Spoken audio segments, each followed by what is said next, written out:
following up on a $25 million lawsuit against the state of Oregon, as state employees continue to experience payroll issues for a third month in a row now. And our Joelle Jones has been following this story for months now. She's live in studio to tell us the very latest in this ongoing ordeal. That's right, Jeff, Liz, I know we've all heard the saying that most Americans are just one paycheck away from disaster. But how about 3 months? That's the amount of time we're talking about right now. And while payroll officials tell us they are making progress and most employees are now being paid on time, for those who aren't, like a woman I spoke with today, these ongoing issues are costing workers their savings and sometimes even their homes. People that are now having to choose between bills and groceries because they have not been paid at all. I don't think that I know anybody that personally didn't have some sort of an issue. 3 months after the state of Oregon switched to a new system, state employees tell us the payroll nightmare continues. Since the transition, workers say they are still facing ongoing issues ranging from late, missing, and overpayments to inaccurate accruals for paid time off and deductions. Updated Monday, a lawsuit against the state is now seeking $25 million for impacted employees, stating in part, quote, since implementing a new payroll system on December 1st, 2022, the state of Oregon has incorrectly paid its employees and violated numerous wage laws. They didn't test to see if it would work for us, and now we're the test dummies and paying the price. Having worked with the state's Department of Environmental Quality for 4 years, this employee asked us to omit her name and face out of fear of retaliation.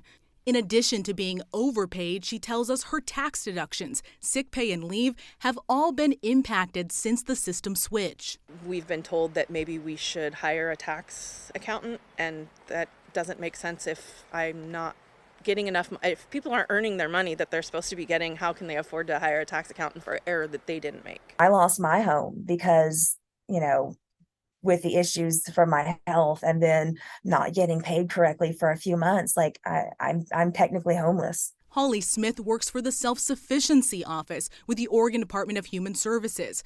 She tells us if it weren't for her supportive friends opening their doors, she and her children would be living out of their cars, like other employees she knows.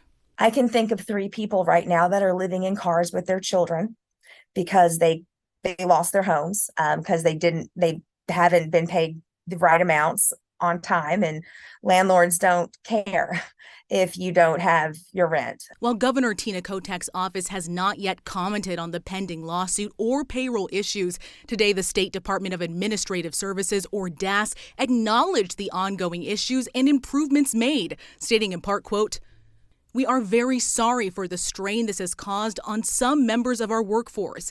DAS has been working with a team of IT experts to evaluate the post-implementation process and response to the state's new payroll system. We believe we are on the right track, but we're not quite there yet. However, we do know that the majority of employees are being paid accurately each month."